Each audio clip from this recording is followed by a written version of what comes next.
வேலை பார்த்துருந்தாங்க sir relate பண்ணுது. அதுக்கப்புறம் பார்த்தீங்கன்னா ஊரப்பாக்கத்தில் இடம் வாங்கி வீடு கட்டிட்டு வந்திருக்காங்க. வீடும் நல்லா இருக்குது. பொண்ணுக்கு கல்யாணம் பண்ணி 2 வருஷம் ஆகுது அவங்களுக்கு. அப்பப்போ நான் கால் பண்ணி பேசுவேன். சொல்லுவாங்க குழந்தை பிறந்திருக்கு அப்படிதான் சொல்லுவாங்க. சரி அப்புறமா பார்த்தீங்கன்னா 8 மாதத்துக்கு முன்னாடி அவங்க அம்மா இறந்துட்டாங்க.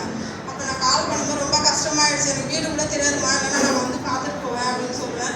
அதுக்கப்புறம் கொஞ்ச நாள் ஃபாலோ விட்டுட்டேன். ஏன்னா அவங்க வீட்டில் அம்மா இறந்துருக்குறாங்க, நம்ம எப்படி ஃபாலோ பண்ணி அவங்ககிட்ட சைட்டுக்கு பேசுறது அப்படின்னு சொல்லி.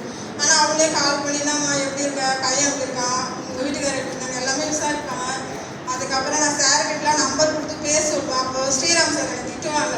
2022, 2018, 20 இதெல்லாம் தான் எடுத்துகிட்டு வருவீங்க ஃபாலோ பண்ணலாம் அப்படின்னு சொல்லி திட்டுவாங்க. நோட்டு கூட ஒரு நன்றி கூட போட்டுருக்காங்க அவங்க. அப்போ கூட நான் ஃபீல் பண்ண மாட்டேன். சார் மூத்து சார் என்ன சொன்னாங்கன்னா, ஒரு விதை போடுங்க, அது முளைச்சி வெளியில் வர 2 வருஷம் ஆகும், 4 வருஷம் ஆகும்.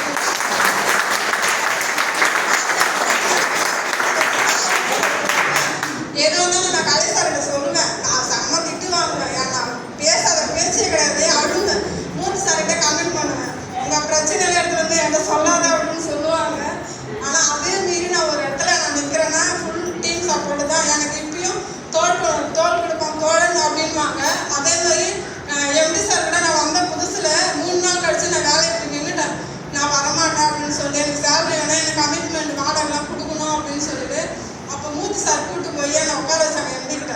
அப்போ எம்டி சார் சொன்னாங்க, உனக்கு நான் மாதம் 1 லட்ச ரூபா நான் சேலரி தரேன், நீ வேலை பாரு அப்படின்னு சொன்னாங்க. என்ன சார் வேலை பார்க்கணும் அப்படின்னு சொல்லி கேட்டேன். அப்போ அந்த பசங்க கொஞ்சம் பேசுவானா, அப்புறம் தான் பேசுறதே நான் நினைப்பேன். அப்போ சொன்னாங்க, மாதம் 1 லட்ச ரூபா நீ சம்பளம் தரேன், நீ வேலை பாரு அப்படின்னாங்க. 10 தேதி ஆகிடுச்சு, 1 மாதம் ஆகிடுச்சு, எனக்கு சம்பளம் தரேன். அப்போ கலை சார்கிட்ட நான் சொல்லுவேன், சார் மாதம் மட்டும் 1 லட்ச ரூபா சம்பளம் தரேன்னு சொன்னாங்களே, எனக்கு கூப்பிட்டு உட்கார வைங்க சார் அப்படின்னு சொன்னேன். அப்போ நான் சொன்னது 1 லட்ச ரூபா சம்பளம், இது ஏன் சொன்னீங்க, எப்படி சார் சொன்னாங்க அப்படின்னு. அப்போ மூணு சாருக்கு வந்தோன்னு சொன்னாங்க. அப்போ நீங்கள் என்ன மேடம் வேலை பார்த்துங்க அப்படின்னு கேட்டாங்க. நான் இந்த மாதிரி தெரிஞ்சவங்களாம் பார்த்தேன் சார், லீட் எடுத்திருக்கேன், ஆனால் சேல்ஸ் வரல அப்படின்னு சொல்லுவேன். இது பத்தாது, நீ சைட் விசிட் தோற்கவாது செய்யணும், நீ சைட் விசிட் ஏற்று அப்படின்னு சொல்லுவாங்க. யார் சைட்டு கூப்பிடுறது அப்படிலாம் யோசிப்பேன். சரி பரவாயில்ல, ஏதோ நம்மளுக்கு தெரிஞ்சதை பண்ணணும். ஆனால் யாருக்கிட்டையுமே நான் பஸ்ஸில் ஏறி உட்காந்தா கூட அவங்கள்ட்ட பேசுவேன், சேல்ஸுக்கு பேச மாட்டேன். வாங்க பிஸ்னஸாக இது பண்ணுங்க, சக்ஸஸ் பண்ணலாம். என் டீமில் கூட நான் அதெல்லாம் சொல்லி கொடுப்பேன். வாங்க என்னை நம்பி வாங்க, உங்களுக்கு நல்லா சப்போர்ட் பண்ணி தரேன், டீமில் சப்போர்ட் பண்ணுவாங்க சார்லாம் அப்படின்னு சொல்லி கொடுப்பேன்.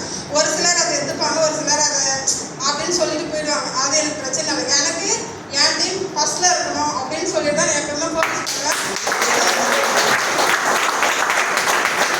இந்த சேல்ஸ் கூட எனக்கு அப்படியே வந்தது தான். எனக்கு எதுவாக இருந்தாலும் நான் சார்கிட்ட டிஸ்கஸ் பண்ணுவேன், எதுவாக இருந்தாலும் சொல்லுவேன். அதனால எனக்கு வந்து டீம் சப்போர்ட் ஃபுல்லாக. ஆனால் வந்துட்டு பார்த்தீங்கன்னா எனக்கு சேல்ஸ் கஸ்டமர் ஏற்றும் போது கூட எனக்கு ஒரு பக்கம் பயமாகவே இருந்தது. எப்போ பார்த்தாலும் உங்கள் பேரில் தான் கேப் போகுது சார் திட்டுவாங்க. இன்றைக்கி நான் அந்த கேப் எடுத்துட்டேன், நான் கண்டிப்பாக சேல்ஸ் போட்டு தான் நான் வீட்டுக்கே போகணும் அப்படின்னு சொல்லி காலையிலேயே சாப்பிடல. மதியானம் சார் சாப்பாடு கூட சாப்பிடணுமா, சேல்ஸ் போடுவோம் சாப்பிடணுமே அப்படின்னு யோசனை பண்ணினே தான் அந்த 2 சப்பாத்தியை நான் சாப்பிட்டேன்.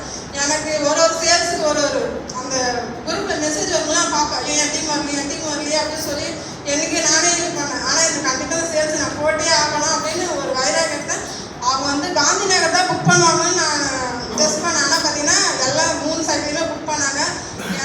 எப்படி சொல்கிறது, பழைய ஃபாலோ பண்ணுறது ரொம்ப முக்கியம். ஏன்னா அவங்களுக்கு எல்லாமே நம்ம ஸ்டேட்டஸ் பார்க்குறாங்க, ஃபோன் பண்ணி நம்ம பேசியிருப்போம். அதை வச்சு நம்ம ஸ்டேட்டஸ் போட்டாலும் வாரத்தில் ஒரு நாளாக அந்த பழைய கஸ்டமருக்கு நம்ம பேசணும். அவங்ககிட்ட வந்து சேல்ஸ் பற்றி யாரும் பேசாதீங்க, அவங்க வீட்டில் என்னன்னு தெரிஞ்சுக்கணும் நம்ம ஃபஸ்ட்டு. அதை மட்டும் ஃபோக்கஸாக பண்ணுங்கள்.